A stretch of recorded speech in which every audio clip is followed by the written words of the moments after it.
Plant medicine ceremonies and sexual boundaries. Welcome.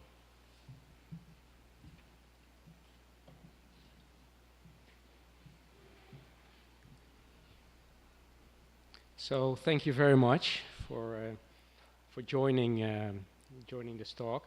I also would like to thank Ben and Bia from the scientific committee to allow me to be here and do this presentation.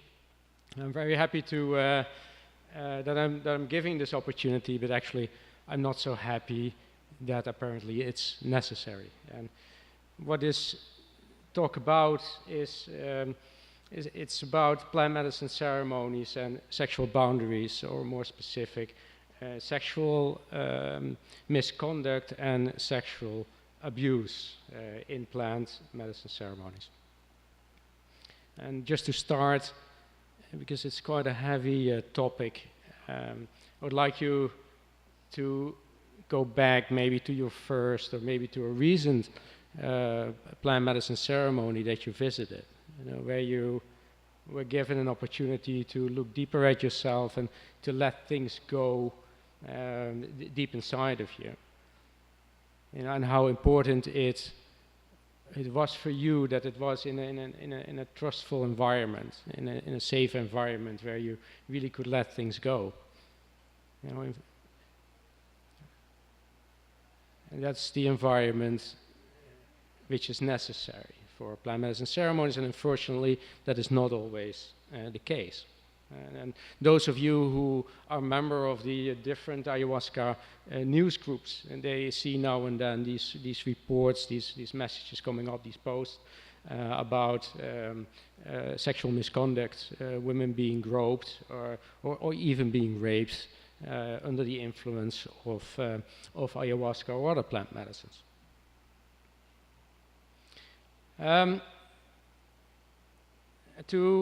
To give some feeling of what we're talking about, I'm going to talk about a personal experience here, and it's a personal experience because it's not just my experience, but of some other people involved. And it starts about 14 years ago when I met this indigenous shaman from Ecuador, and got acquainted with him. I visited him in Ecuador and started to organize a program for him in Europe, going to several countries. In each of these countries, there were organizers that took care of the ceremonies. And I did that together with someone else, and. After a few years of doing that and him coming every year for 2 times a year, something happened after a plant medicine ceremony. It was at my own house, where me, a female participant of the ceremony, and the shaman stayed, and we all had separate rooms. And in the morning, this lady came to me. And it's a friend of mine, and she said, well, something happened last night, because the man came to me in the room and put himself in my bed next to me, and I was extremely frightened. And I don't know what to do, because he's this healer, and it's a whole image got shattered. And of course I was not amused about that, and the guy left back for Ecuador the next day, and I sent him a letter that such behavior is absolutely not acceptable. And I decided to give him a second chance, and that's something that I really regret now, because I continued to invite him to Europe, and about 1.5 years later, suddenly several reports about him came up. several women who reported that he angled for sex with them. We have reports about groping. And the most horrific report was a woman who was actually in a ceremony, planned ceremony, to work on the sexual abuse of her childhood, and that was sexually abused by this shaman. And this happened, it was a multi-day ceremony, and in the morning of the first night, while everyone else in the circle was asleep, she was sitting next to the shaman, and she really could feel that energy, that sexual energy rising, and he was very aroused. He started stroking her stomach, her breasts, and he also took her hand to show, to let her feel how aroused he was. And remembering the painful memories from her childhood, combined with the effects of the medicine, something broke in her. The film broke, and they had sex several times that weekend, and even 1 hour before the start of a ceremony, in which he talked about how important abstinence is for healers. After that weekend, of course, the woman felt was devastated about this. And this I would like to use to illustrate what I talk about. Now, when it comes to shamanism and patience in shamanism, there is a reference model that we can use, and the reference model is already there for a long time. Actually, it's 2,500 years old, and it's the Hippocratic Oath, and every medical student has to swear to it. Basically, it says, I will not engage into a sexual relationship with my patients. And that is something that is used in all therapeutic environments that we know, the medical, psychotherapy, and related. And what we talk about here is about trespassing the healer-patient boundary. The boundary which is there to keep the relation professional by engaging in sexual or romantic interaction with the patient, and in that it doesn't matter so much if it's solicited or not.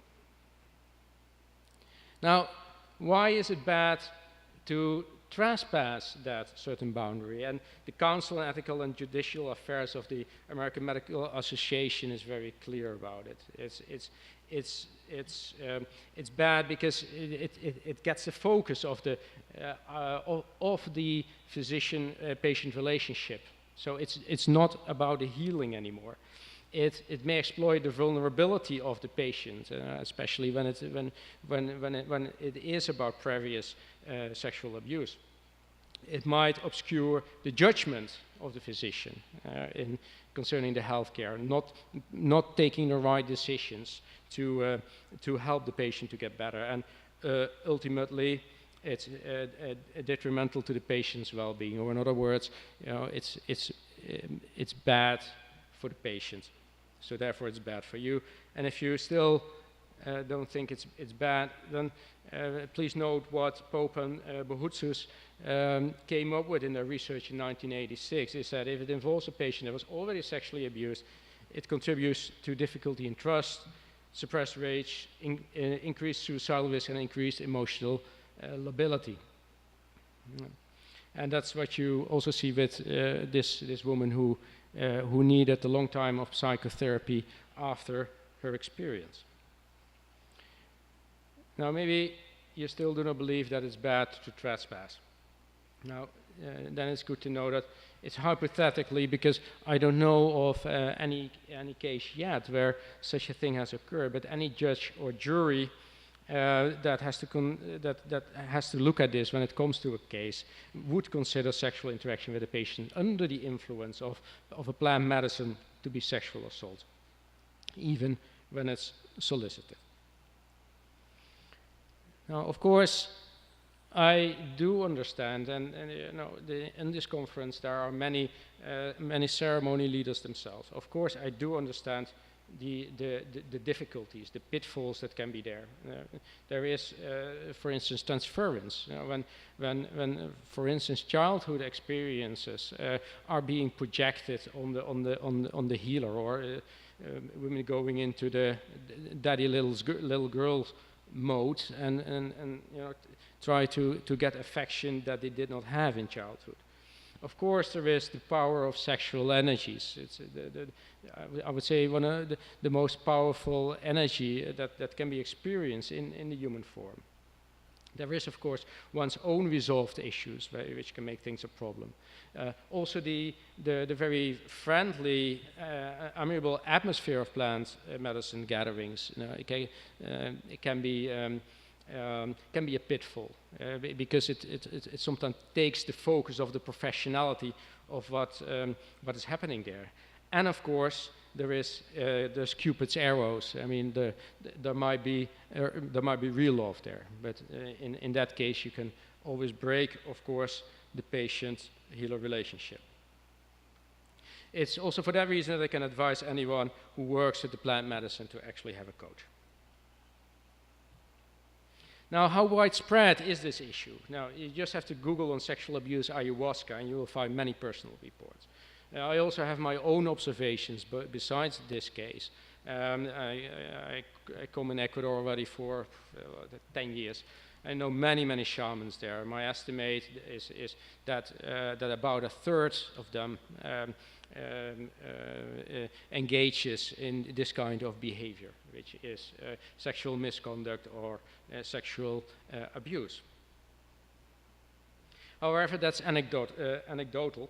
If you look at like the research, there is, as far as I know, no research on the numbers when it comes to sexual misconduct in shamanism. But when you compare it to other professions, other therapies, it's known that a staggering 9% of all therapists self-report that they had sex with one or more of their patients. Now, take off the self-reported, which would make the number even higher, and observe that we're talking about shamanism, which is in general not perceived so strictly as a therapy by many, and you can see why that number might be much higher when it comes to shamanism.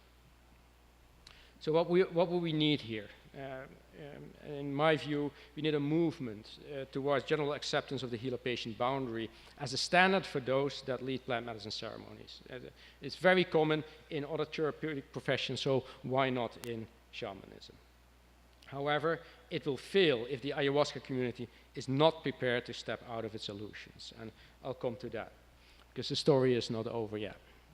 So when this case happened, I decided to cut the ties with this shaman, and I informed all the different organizers in the countries about the reasons to cut this and about what happened with the various women. And some took my words very serious, but many also did not. And this is some of the comments that I got back. And just to let you know, these are people that actually have either spiritual centers here in Europe or work themselves with plant medicines. And there were a lot of them that came with similar remarks. So women have probably invited on themselves. The soup is not eaten as hot as it is served. I don't know if you have that expression in English, it's a direct translation, but I answered that person that probably the woman that was involved would find a lot of comfort in that. Another one, we cannot believe that such a holy man would do anything like that, and I come to that later. And you cannot blame him. It's normal in his culture, and that's just the comments. There were a lot of actions also, and personally, what I faced is a lot of that crowd started to talk bad about me, my work. Even when the woman involved, she became at one moment outraged that many of these organizers still continue to work with that person, and she posted her story anonymously in an ayahuasca news group. There are even some people that started to claim that actually I was the one who created that anonymous profile, just to show how far that goes. Cultural difference, which was one of the remarks, and I don't believe that. If I had done the same there in that culture, then my head would have gone off within 2 minutes, although some observations might be considered. You know, it is true that there are cultural differences that should be taken into account. In Europe and in the US, we have more touching during ceremonies. Most indigenous live in relatively small bubbles of their community. They suddenly come out of that into the world. Indigenous women have a different way of responding, and the machismo. However, it's not an excuse for sexual misconduct or sexual abuse. The sad reality of those comments was that some of the most horrendous remarks, and that was what I observed, was coming from women that either suffered from abuse themselves or were in an abusive relationship. And also many from the man, definitely saw that the perpetrator profile. And what happened there is that instead of working on these issues inside of themselves, they unconsciously choose to attack that which raised the pain inside of themselves. And just to clarify that, I'm not saying these things here to validate myself in any way. I'm telling you that if you ever come to such a situation, you know that you're know what you're dealing with. I'm almost finished, but there's a few points that I would like to add. The first thing is, what hindered this clear seeing, and there's two things which I see, and that's the illusions of the ayahuasca community. First of all, the glorification of those who work in the with plant medicines, putting them on a pedestal.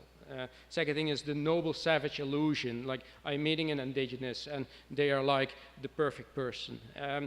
Those combined, they invoke cognitive dissonance, which means that if you strongly believe into something, and especially into in these two illusions, you start to reject all information which says otherwise, which hinders the clear seeing. So what can you do? First of all, promote the healer-patient boundary as the standard for plant medicine ceremonies, and that's whether you work with the plant medicines yourself and integrate it in your work, whether you are an indigenous representative, take this home and in a way spread this, maybe in guidelines for your people. Maybe you belong to an organization that has a voice like ICEERS. Try to implement something there. Promote.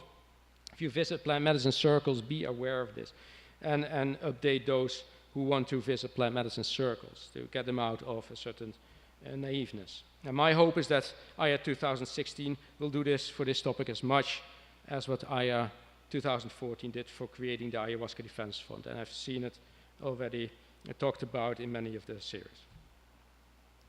And this is my last slide, and that's something personal. I believe that in every one of us, whether male or female, hides a potential abuser, even if you don't think that it's there, and which could express itself in emotional, physical, or sexual abuse. In different circumstances, maybe, than your life is now.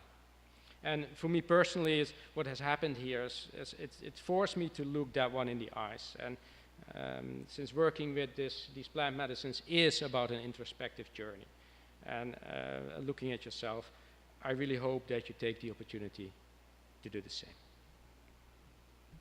So thank you very much for the opportunity to talk about this.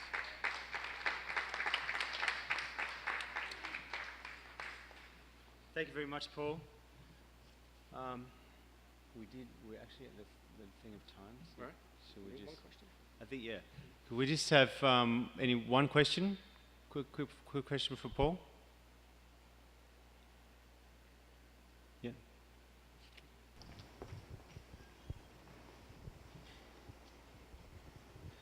The comments that you received from the online community when you ousted this guy, do you think that's reflective of a wider kind of problem in society when dealing with sexual abuse accusations? Like I find personally in my experience back home in New Zealand, A lot of my friends were raped by one particular guy, and it took years for people to accept that he was actually doing it. The things were said were like, oh, he's a good guy, he wouldn't do that, etc. So do you think it's that like is more or less the same in shamanic circles as in wider society, or if it's more of an issue because of the guruification, etc.? Yeah, I think it's more widespread. I really think so, and the reason I believe that is I know many that go to plant medicine ceremonies, and when it comes to this case and other cases, over and over again I hear the same I hear these same things. That's not said that there's also another part. I mean, that's people that are willing to see things clearly and to and are willing to address the issue. Yeah. So thank you for your question. Thank you. Thank you very much, Paul. Yeah. That was excellent and very, just very brave to raise this really important issue. Thanks. So, and one thing that ICS is doing, and there's a movement of in general, is the kind of like getting a certification of, you know, kind of like sort of certified organic, but basically authentic, high integrity facilitation, certification, that sort of thing. So that's something to look forward to. Next we have Sitaramaya Sita, who in Los Angeles runs the Visionary Convergence conference, and also when she goes down to Peru, she's a ayahuasca practitioner. And she's going to be she's going to be talking about contemporary ayahuasca drinking cultures.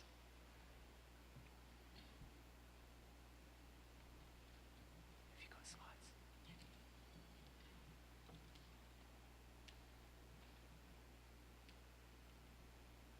Pull the mic down. Yeah, that's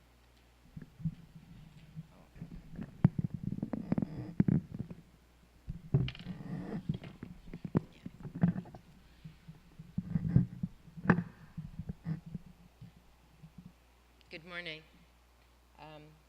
Yes, thank you.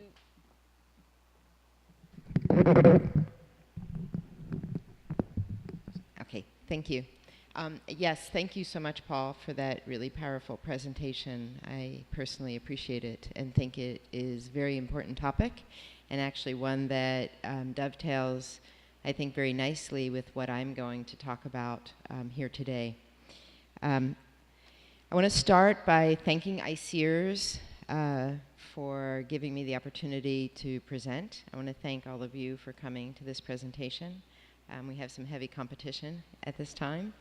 And I want to thank the community here. I was really touched by how powerful our welcome was by the officials, and that we're being welcomed by government officials for a conference having to do with ayahuasca, where for many of us in our home countries, that would not be the case.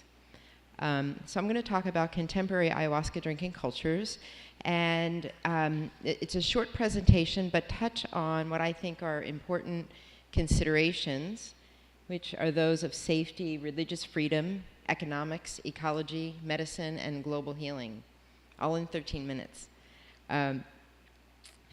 And I'll start by just giving a little bit of information about myself, and that is I first came to ceremonial work in 1998.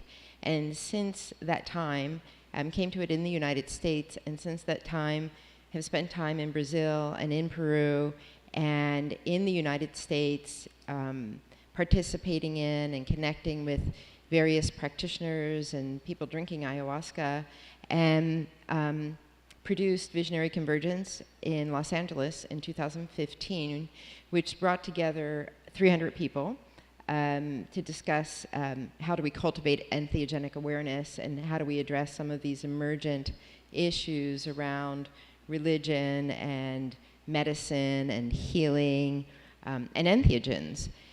And what I found was just at that moment, after 18 years of exposure, when I felt like I knew a few things, what I realized for me personally, and want to suggest to us as a community, some of the next steps are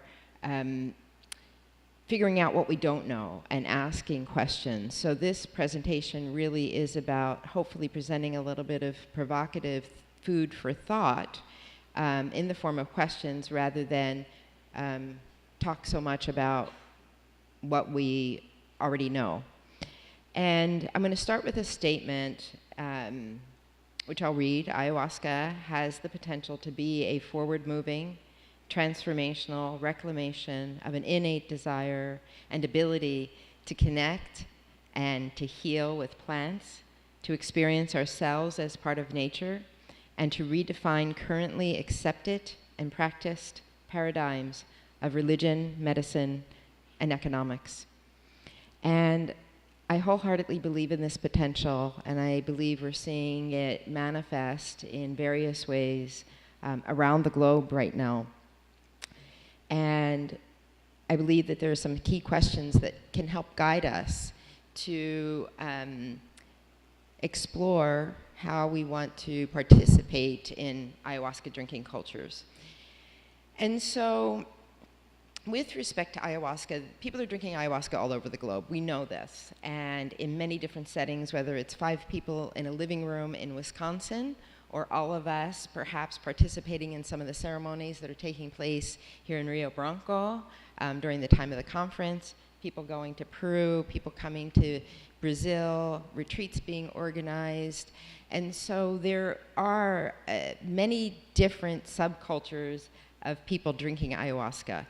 And in this moment, I think maybe we didn't know 50 years ago that this would happen.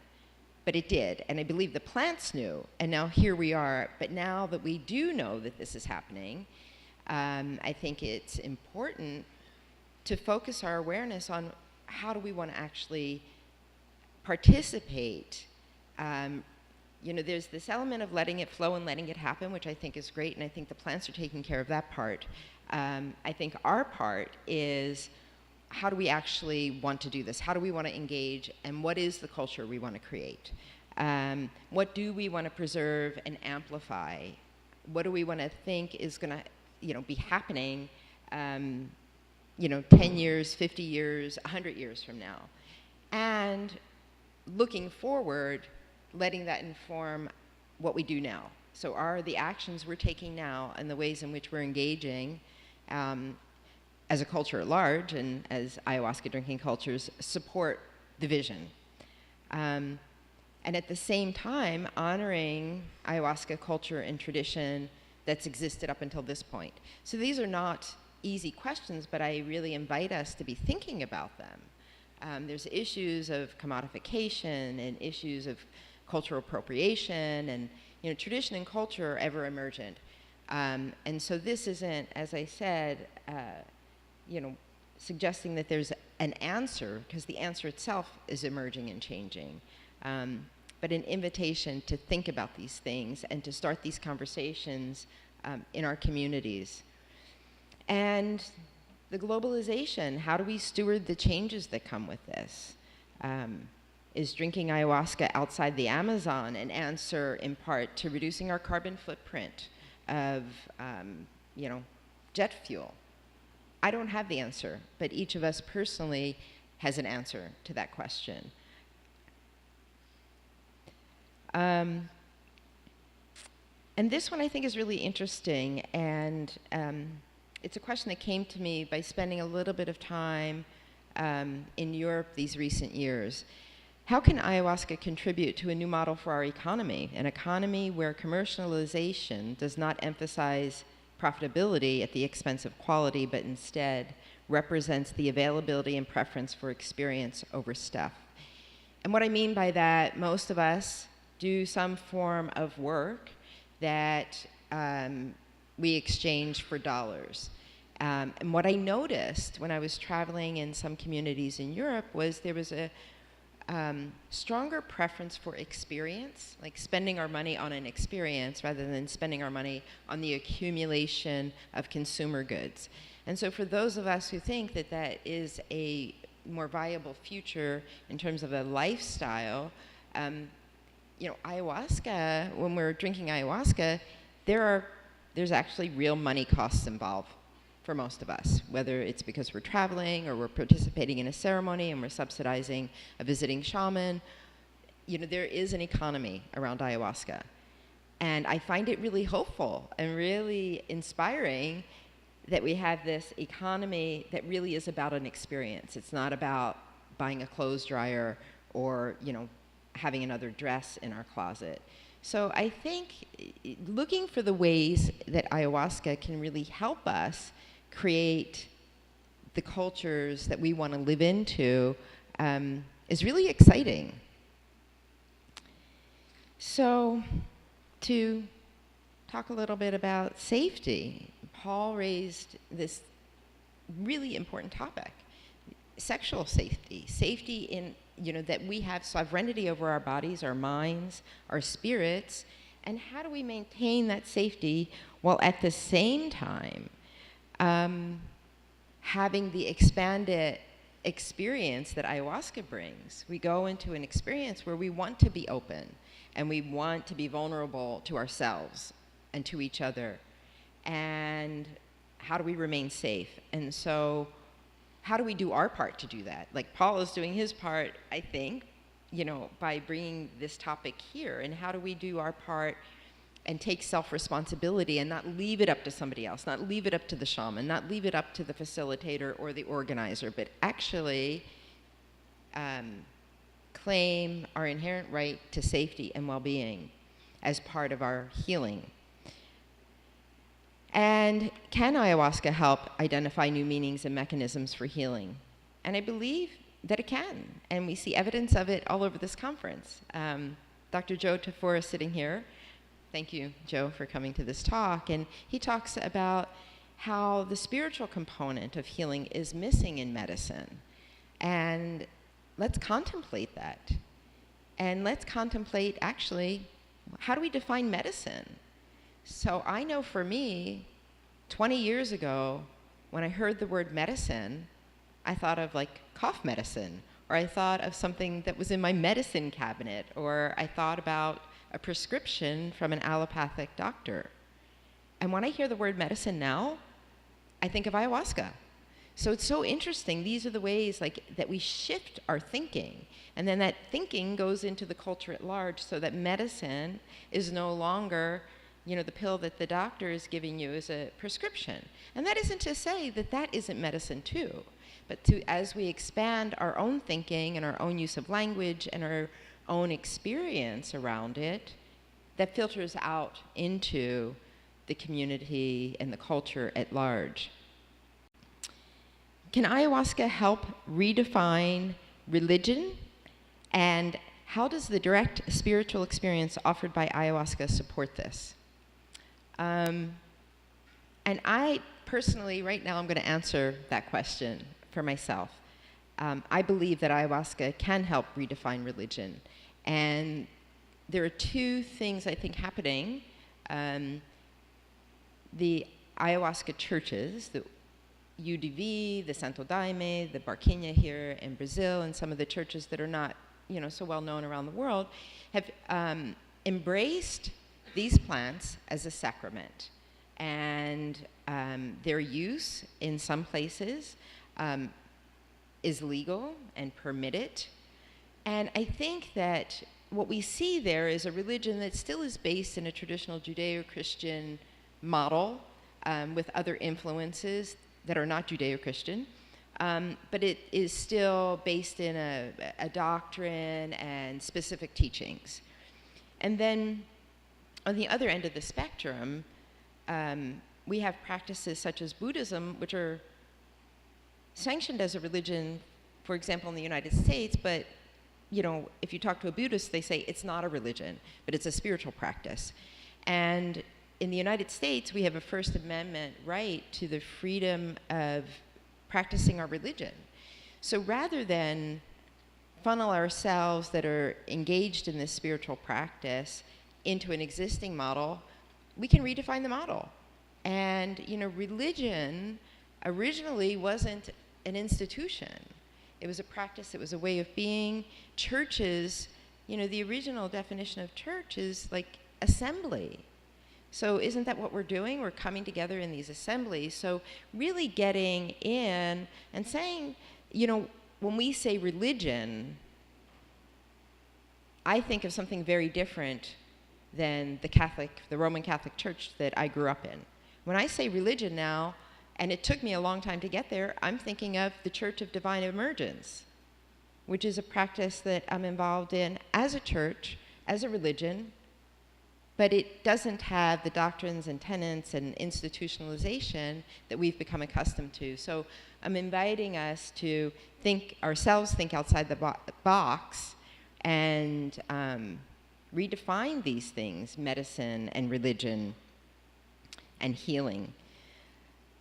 And in contemplating the answers can help provide a framework for redefining lovingly. And I added that little "with love" at the last minute this morning, inspired by the mayor's welcome to us with love. So, you know, why wouldn't a politician or an elected official be able to greet his or her community with love? And so the same thing here. Let's contemplate these answers. Let's decide, what do we want our culture to look like? How do we want to participate actively in that creation and take responsibility for that? And doing it with love. Love is part of our healing. Love can be part of medicine. Love can be part of our healthcare. And the redefinitions go to these cultural elements of religion, of medicine, of healing, and even economics. And so I invite all of us to just be mindful and maintain a practice and maintain awareness and to notice. You know, Paul suggested, like, what's going on in our communities, to notice what's going on in our community and see where we are. And I'd love to hear from everyone. This is my email address, and Plant Teachers is the organization that I steward. And so feel free to write to me or reach out to me. I would love to hear folks' thoughts. We're going to have a blog section on the website, so start getting the conversation going and putting it out there. And I thank you all and look forward to any questions you might have.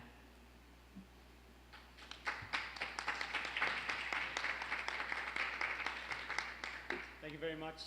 Any questions? Got time for a couple of questions for Sita?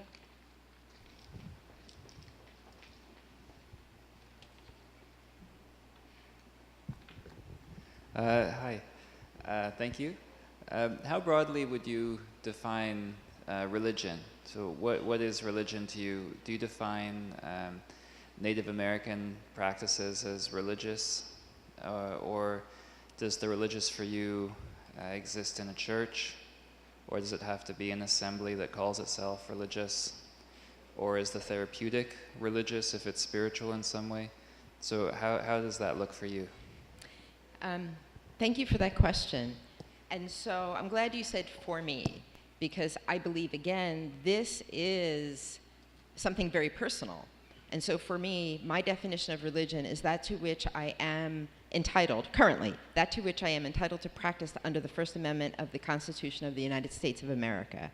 And so in practicing with the Church of Divine Emergence, which is a practice wherein plants help guide me to the direct experience of the divine. So currently, I define religion as anything that guarantees my constitutional rights in this moment. 50 years from now, I think it'll be different, because we won't be fighting the legal battle in this way for cognitive liberty. Does that answer your question? Thanks. Can I just speak to that as well?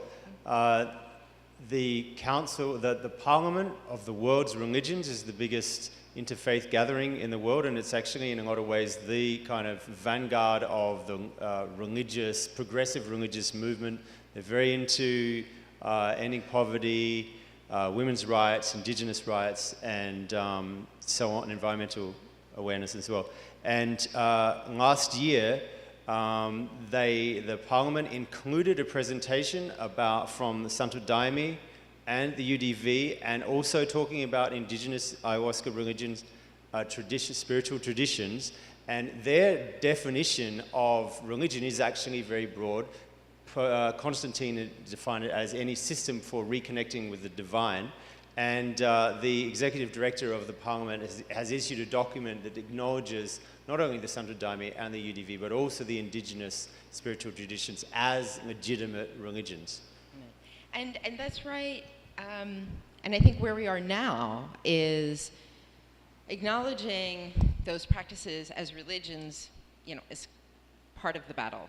The other part of the battle is actually having access to the tools and mechanisms that are part of that religion. Because they could say, yeah, you could have that religion, but you're not going to drink ayahuasca around it. So, yeah. Great. Thank you. Thank you very much, Sita. That was excellent. And he's talking about reawakening the soul, neo-shamanic practices outside of the Amazon. Thank you very much. Can you help me raise? Yes.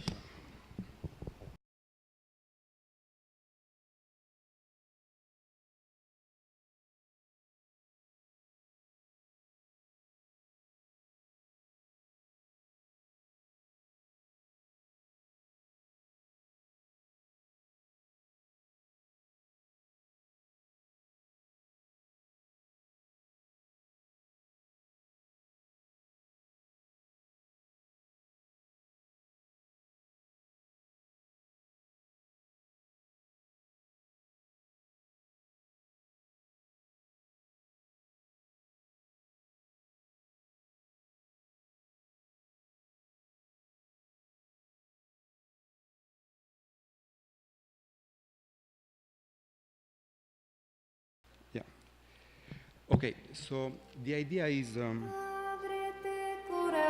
first step of any ceremony is to gather the attention of the participants.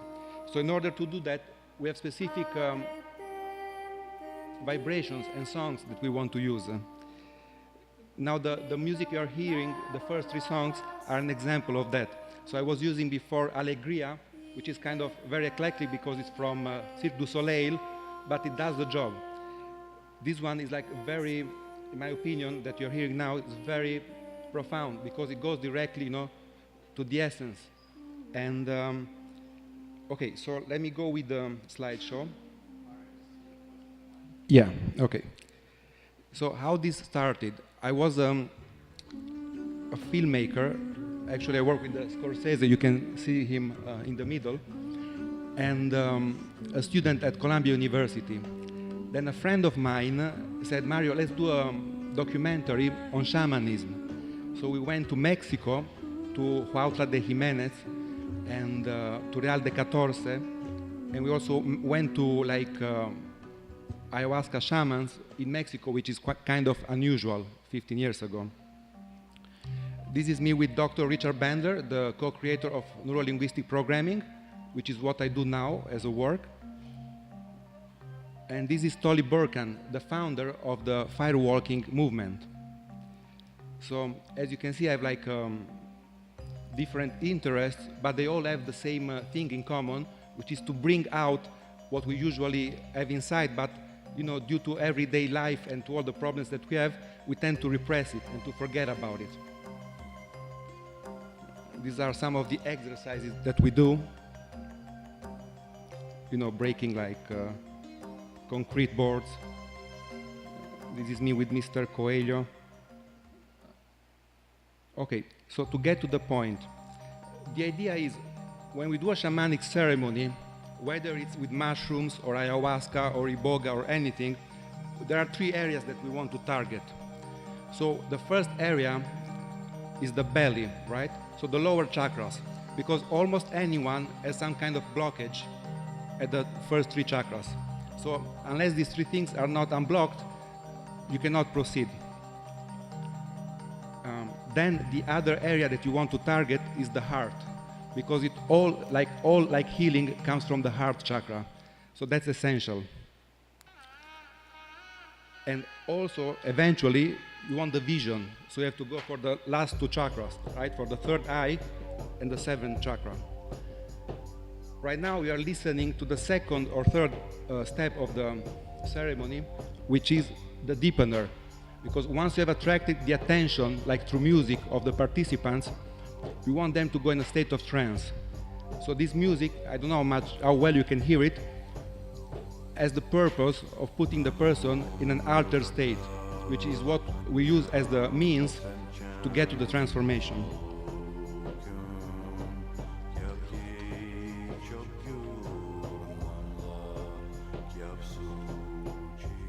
So this is just an overview of the 7 stages.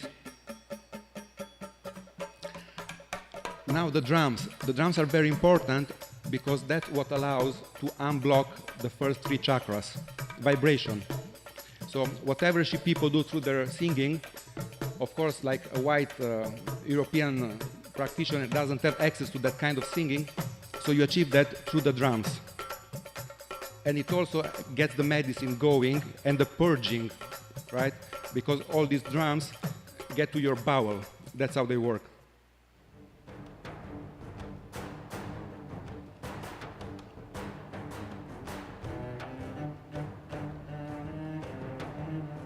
Okay, so I will try to do less talking. I would like you to focus on the music and on the perception and the effect it has as you listen to it.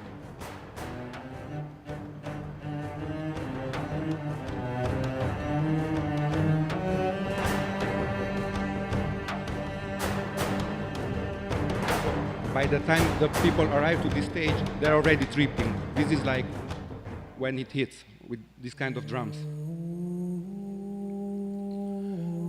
Of course, we want to be careful, because if you have somebody that's very delicate or has a bad condition, you don't want to shake them too much with the drums.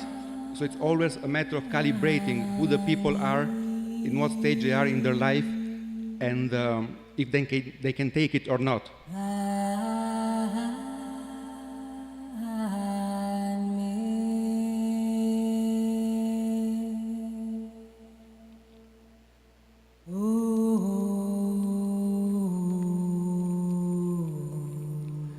The music you are listening to now is Jane Winter.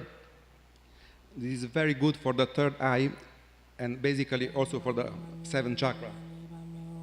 So these are mantras, and they've been, of course, re-recorded. So it's also kind of an eclectic way of working. But I find this very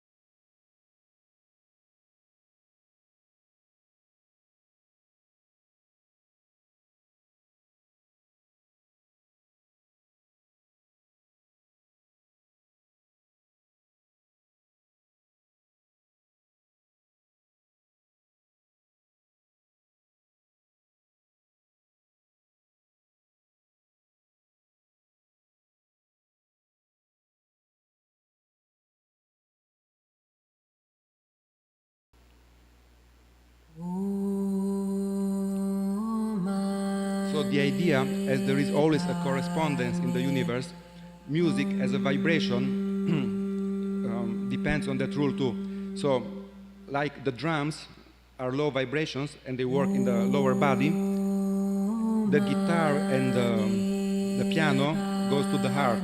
In the same way, very high-pitched sounds, like the ones you are hearing, they go directly to the third eye.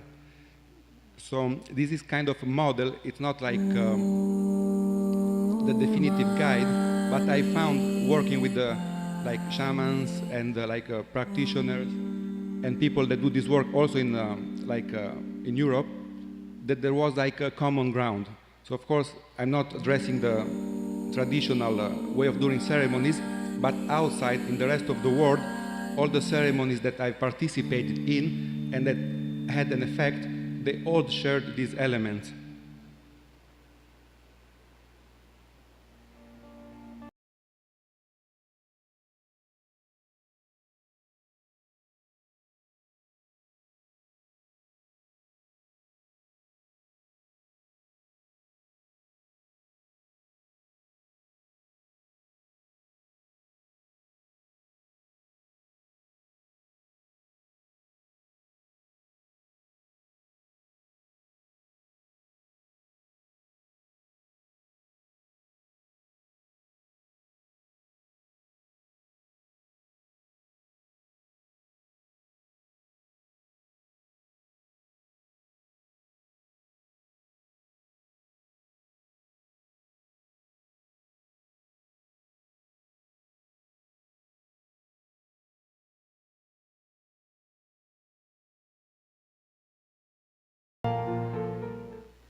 even if the music before and this one are different, of course, they all share the same element in terms of feeling.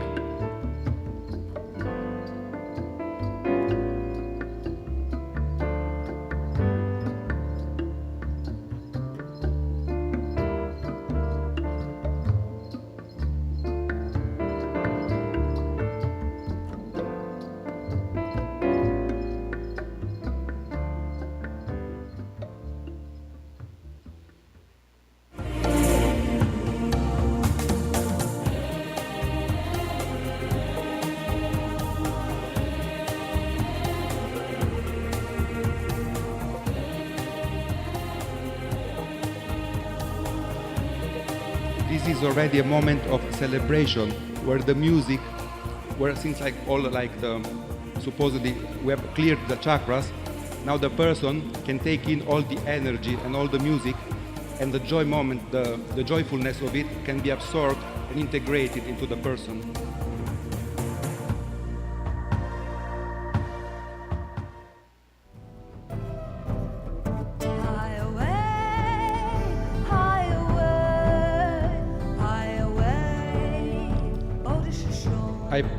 I personally like native music. Of course, this one was like remade in the studio, but it still has the spirit of the singing.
Yes. So basically, this was the 7th model of a neo-shamanic ceremony, which targets the 3 main areas. And if you have any questions, I'm very glad to answer. Grazie mille, Mario. Fantastic. Thank you. Anyone got any questions? We've got certainly time for 2 or 3. Thanks.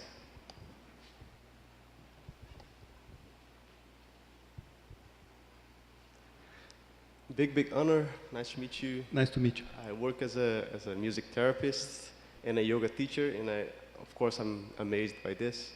I've been to some ceremonies like this, and of course, neo-shamanism is not only meant to be like a good DJ.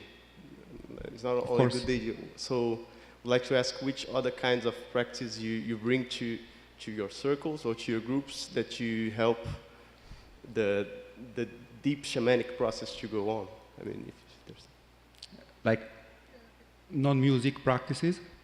Can be, or yeah, or where does the shamanic come? Okay, well, this is about me. Like personally, I also use neuro-linguistic programming and hypnosis, which I think they are amazing tools. I know they've been abused in the past, so I don't make much attention to it. I just use it with people, like when I pre-screen and I have to decide if I want this person in the circle or not. I use neuro-linguistic programming as like a tool, but it's not like that's like a background thing in the software. It's not necessarily on the surface.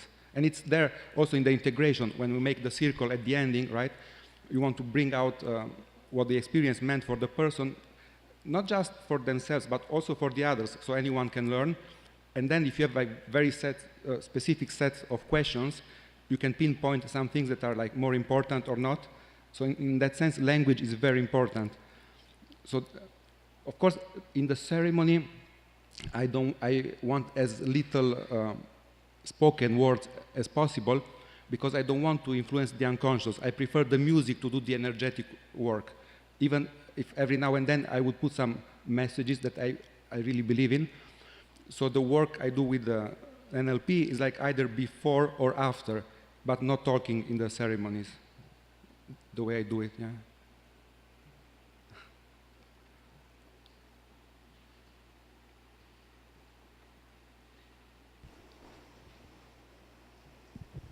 Thank you very much. I have also noticed that acute sounds, high-pitched sounds, they affect the mind, and whereas the lower sounds affect the body, and you have just confirmed this. Very nice. I would like to know, what is the limit to the power of the music that you use? Because, for example, if you use epic music, yeah, would it affect the whole spectrum? Because some people, I don't know what is the limit of the power that you can use. Have you ever thought about this? Well, not before. The idea is this is a model, right? So any of these songs is not just, okay, it's not a mechanical thing, right? Like I'm putting this song and I have to touch this chakra, because they overlap, right? So a song can work on different levels. But this is just like a navigating map that helps you, so you have a checklist. So you know, okay, have I gone through this and through that? But it's not a mathematical formula, of course. Yeah. And it's a lot to do with feelings. Like, I know many people that, it's not like anybody taught me this, but I've been in so many ceremonies that I noticed there was a common thread, right? So if somebody's like a natural, they don't even know about these 7 steps. It's just a way to talk about it. Yeah. Mario? Hi. Hello. Thank you for your presentation. It actually took me back. My very first ceremonies were with music in this style of, matching similar to holotropic breath work, yeah, the coming up and the peak and the resolve. My question for you is, this term, neo-shamanic, is that actually how you define it? And what for you is the shamanic element to this? Okay.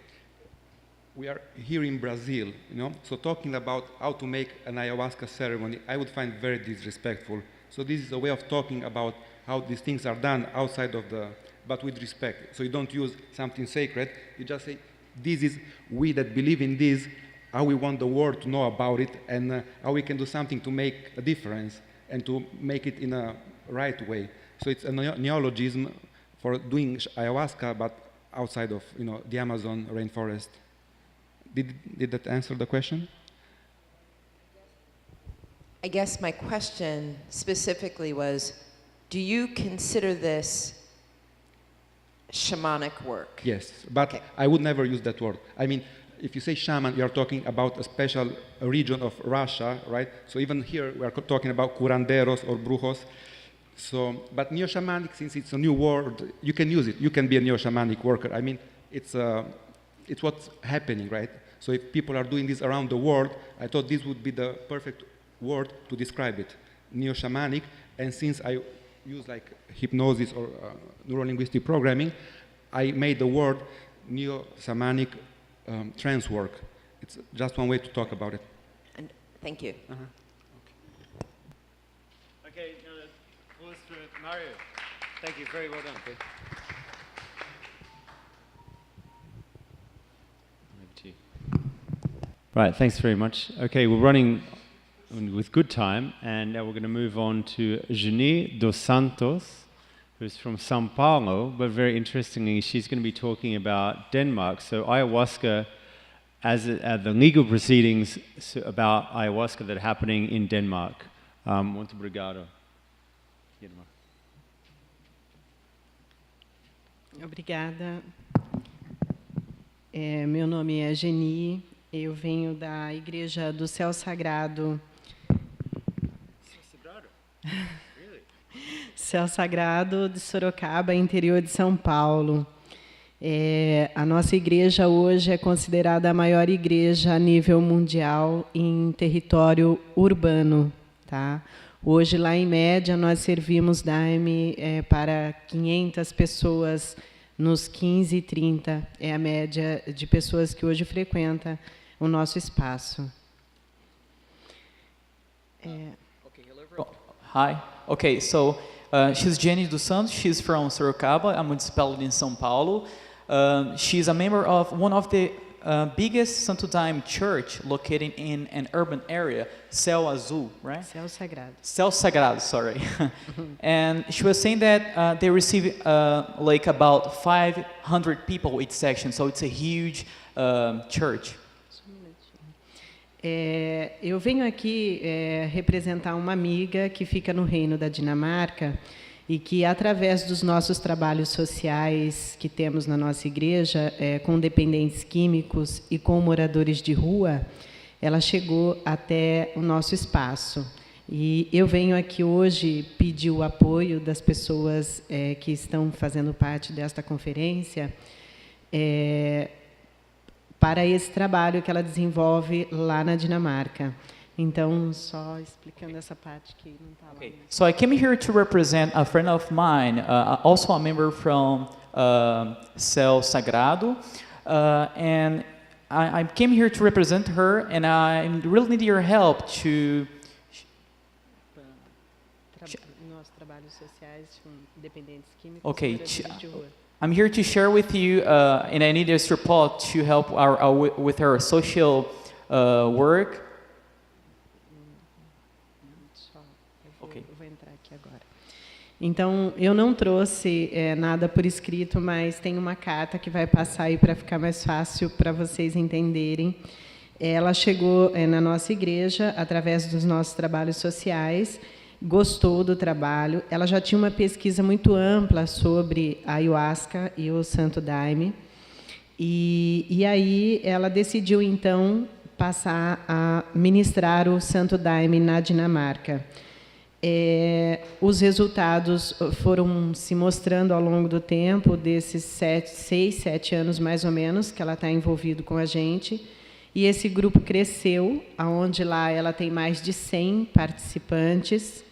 E essas pessoas decidiram, então, procurar o seu direito na justiça para estar legalizado no país com a Ayahuasca. Então, agora, em janeiro de 2017, o dia 23 a 25, vai ter uma audiência na Suprema Corte, tá, do Reino da Dinamarca. Para chegar neste processo, eles passaram por várias instâncias, pedindo primeiro ao Ministério da Saúde do Reino, no qual foi negado, alegando que a ayahuasca é prejudicial à saúde e causando sérios problemas ao bem-estar social da Dinamarca. E aí depois eles, como teve essa recusa, eles entram novamente no processo pelo Ministério Social, pedindo a permissão para que eles possam ter o direito à religião que eles escolheram.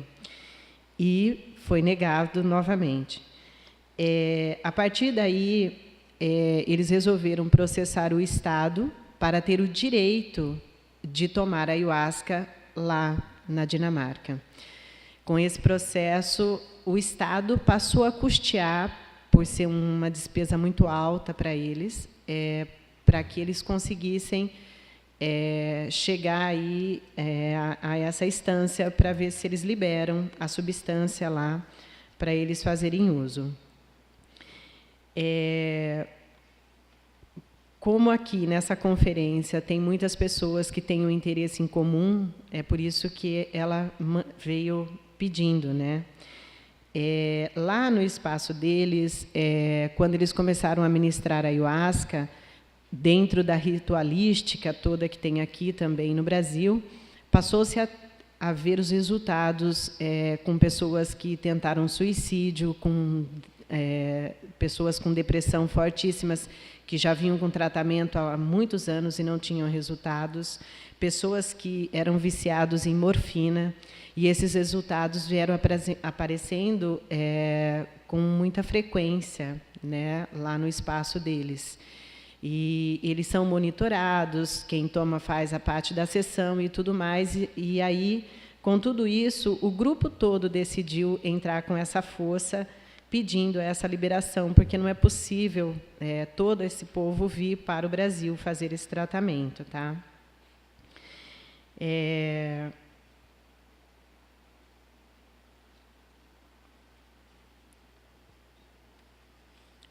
Outro tópico lá é que a ayahuasca ela não é comercializada, ela não tem esse trabalho feito lá. Esse grupo, para ter o direito à ayahuasca, eles fazem um pacote, dividem as despesas do daime para chegar até eles, e eles não têm custo, não tem comércio envolvido nesse trabalho da ayahuasca para eles, tá? Eles, dentro dessa organização, e como eles começaram a crescer, onde passaram a ir pessoas da Alemanha, da Suécia, dos reinos próximos, eles decidiram que não teriam comércio. O único risco que eles correm é que tem, infelizmente, no meio, pessoas que fazem coisas que não são positivas, envolvendo a ayahuasca, e aí tem prisão, obviamente, e esse ponto ele é muito negativo para a sociedade, porque, na verdade, não é mostrado o que o daime realmente é, o que ele realmente faz, qual o resultado positivo que ele traz na vida das pessoas que tomam, que passam pelo seu processo de cura, e o quanto isso também é revertido para a vida dos familiares, do trabalho e de tudo aquilo que essas pessoas são envolvidas, né? E como é muito delicado o assunto e muito polêmico, eles têm documentários, passaram por todos os processos, têm testemunhas de pessoas estudiosas na parte científica, na parte espiritual, e todos vão fazer parte dessa união para ter essa legalização do daime, ou da ayahuasca, né, como queiram chamar.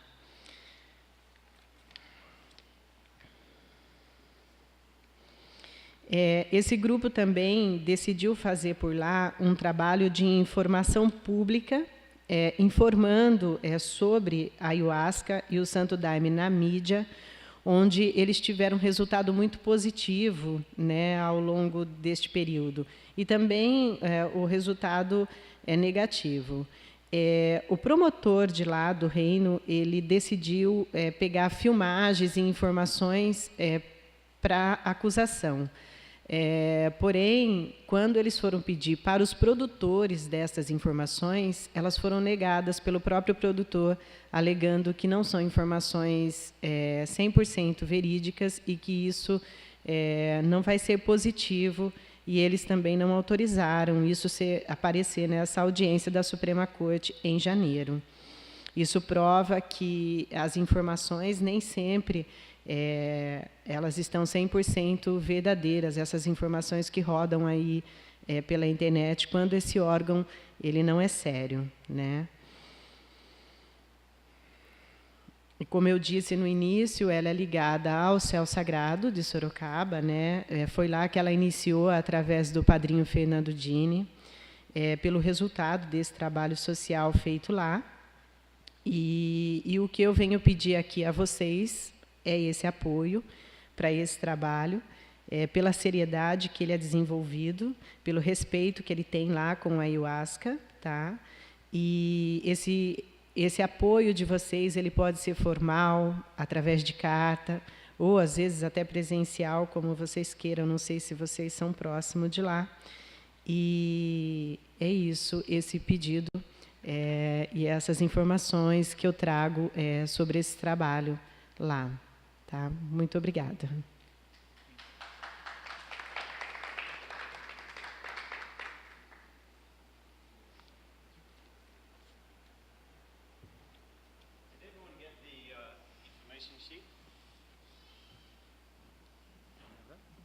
Esse meu. Eu te dou em inglês depois. Has anyone got the English one? Can I have one of the English ones? Can you get that English information sheet? Eu trouxe, ela ficou passando, a mocinha. Who's got the A carta em information sheet? inglês, com você? Ah.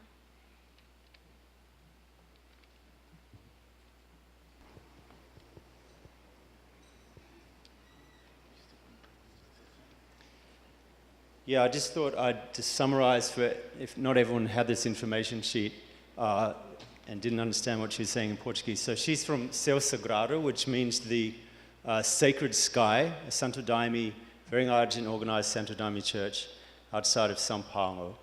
And she's asking for her support from her, on behalf of her friends in Denmark, where they're going to, the Danish court is going to be deciding whether or not to allow the permission to use ayahuasca as a sacrament in the Santo Daime churches in Denmark. And they've done an approach of, they've done, as the Santo Daime and the UDV often do in, around the world, they're very organized, and they approach the government with legitimacy and integrity and so on, in this case, Danish Ministry Department of Health. But the government there turned down the request, alleging that ayahuasca causes addiction and as such is damaging to human health and social well-being. So basically what she's doing is asking for this community to support this movement in Denmark. And they've certainly, I can attest, I know Céu Sagrado. In fact, I've been wanting to go there. I'm going to the concentration. And there are people who are doing a lot of charity work for the community, at the highest standards. So anyone got any questions or anything that they could offer her?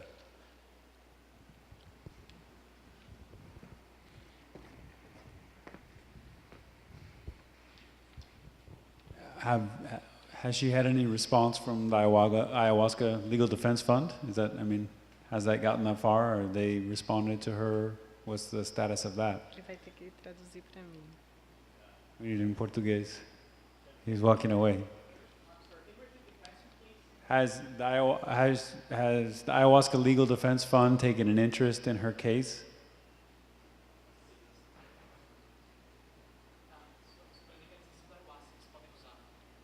Quem? Se os pacientes têm legalização para usar ayahuasca. Na Dinamarca? Isso. Não, eles não têm essa autorização. So they don't have that authorization. Ainda não. Not yet. Not yet, yeah, okay. That's why she's asking your help, because you guys are very experienced, you know, and you can bring all your knowledge, you know, because this case is in the Supreme Court, as she said.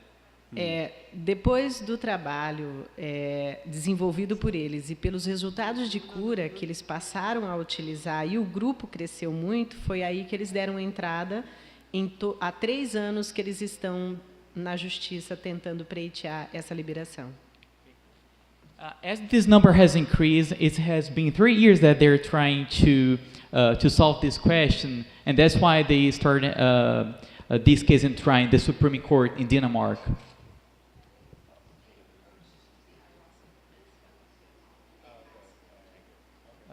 Se vocês já procuraram outros órgãos, por exemplo,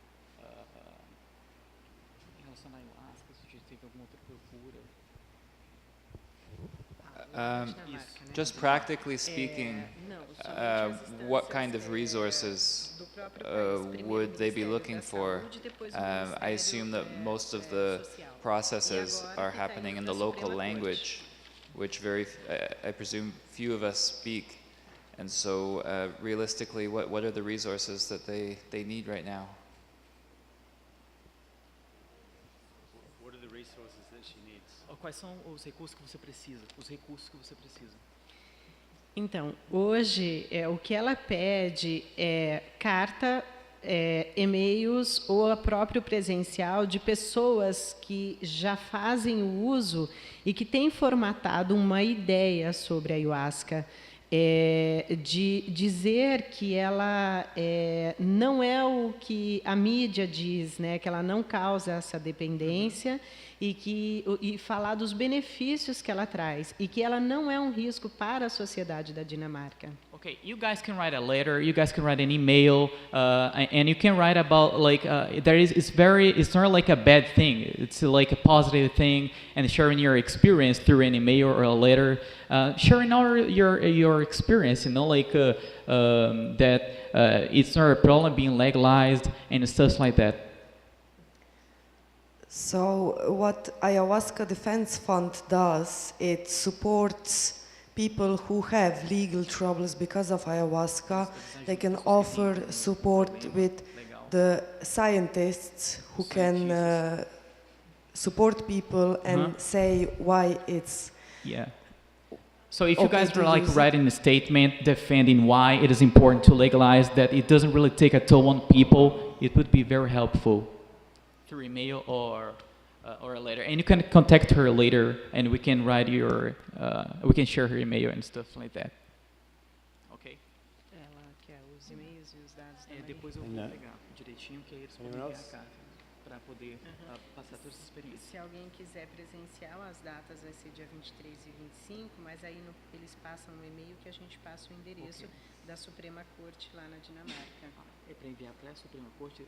Não, eu passo o endereço do dia da audiência da Suprema Corte, quem quiser estar presencial. Lá, né? Lá na Dinamarca. So there's gonna be like, as she said, they're facing like she's gonna share later the date where this persecution day is gonna happen in Denmark, and she said that if one of you can go there to that trial, it would be helpful also, you know. And she can share through email the exact day this trial is gonna happen there. But if you guys already start writing like in a statement, it would be already helpful for her. Okay? Muito obrigado. Boa sorte. Okay, we've got 5 minutes, so there's actually a little bit of time for a few other questions. And I'd really like to ask a question to the 3 of you who are working in the Neo-shamanic area. So it goes back to really your point about the sexual boundaries. So we'd hope it would be obvious that it's not okay to transgress and exploit the power relationship and so on. But I'm really interested in your opinions about where exactly is the healthy boundary when there's I guess in a bit of there's no gray area in terms of abuse, but like for example, the Union de Vegetal religion, the mestre is not even allowed to serve ayahuasca and be in that position unless they're married. and unless they're in a stable thing, that it's just out, it's just not ain't going to happen, right? So there are some traditions where there's absolutely clear boundaries. What happens when, for example, you know, there's apparently a consensual thing where there's a participant, maybe a passenger who herself has had some boundaries and wants to do some sexual healing with the shaman or something like that, and they're actually approaching the facilitator, for example. Now, if that was a psychiatrist and a patient, that would be absolutely off boundaries in the medical profession. And I'm just wondering about how do you actually really, what exactly are those clear boundaries, and how do you set them in this neo-shamanic field? That's a really great question. And I think that it's up to us to be self-governing and to be very clear about what our position is with that, with regard to that.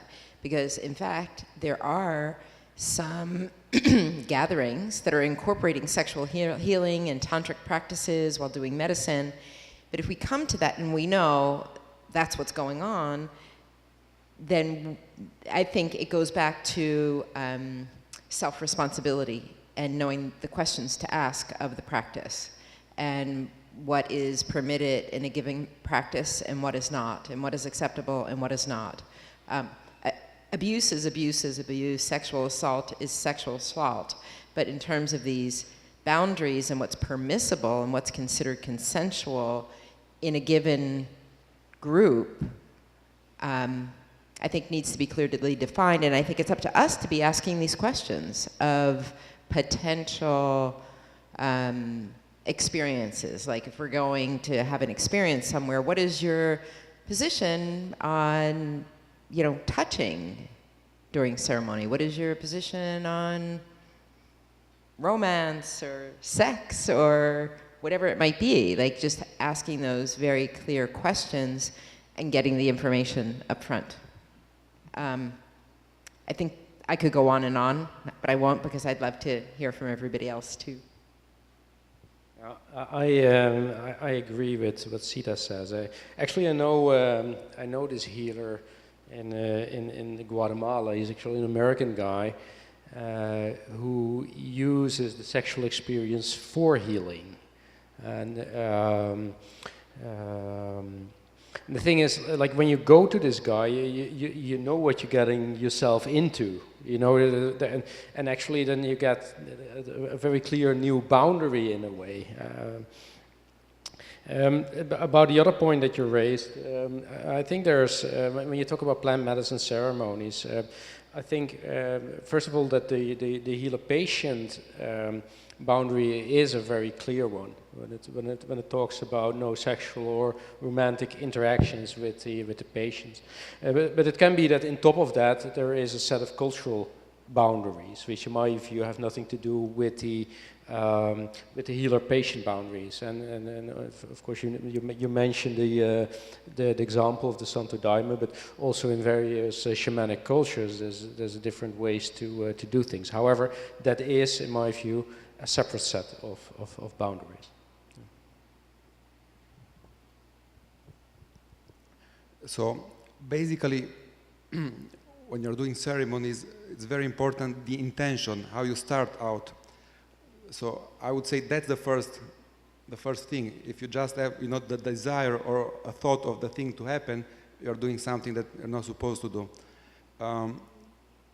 But this is like in general about religion, and it's a question of power and dominance, or like what is conscience, right? I mean, if you take it outside of the ceremony, and let's say time is a big factor, because obviously during the ceremony the person like can be very easily influenced.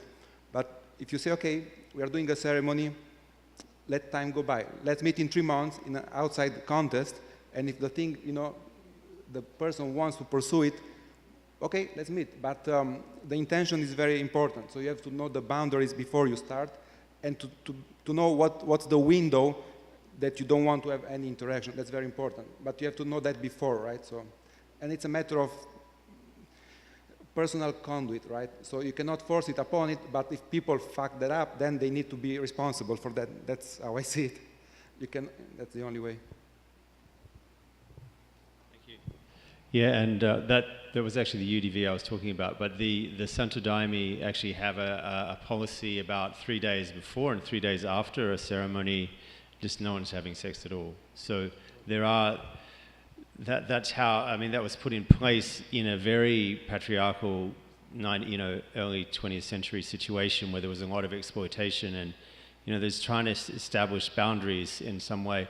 So what's interesting enough, this is from the Ayahuasca Defense Fund, which is organized by ICEERS, who've organized this conference.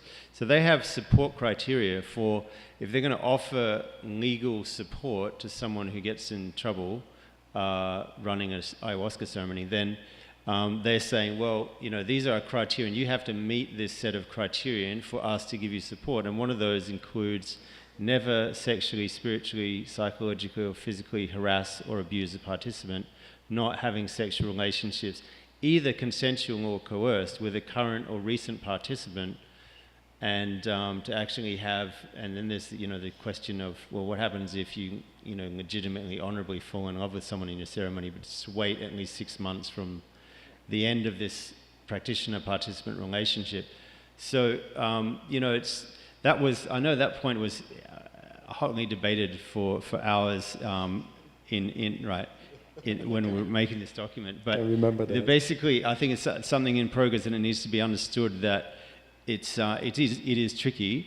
But I mean, sometimes it's totally obvious, and even when it's tricky, we need to be really mindful, and everyone needs to be mindful of a culture of not letting the people who've come for healing get harmed, right? So. Anyway, thank you to everyone. Everyone's got these. I think it's really interesting how the traditions, like the Santo Daime tradition, is kept alive in its original form in a really beautiful way, and is helping people in Brazil in their own cultural context, and then in Europe and the United States, things are, and in Australia and in the United Kingdom as well. I've had experience of these things. Of ayahuasca being culturally tailored for the context that it's in, and it's working and it's healing people. Gratitude to this sacred tea that brings us all together. Okay, thank you very much. Muito obrigado.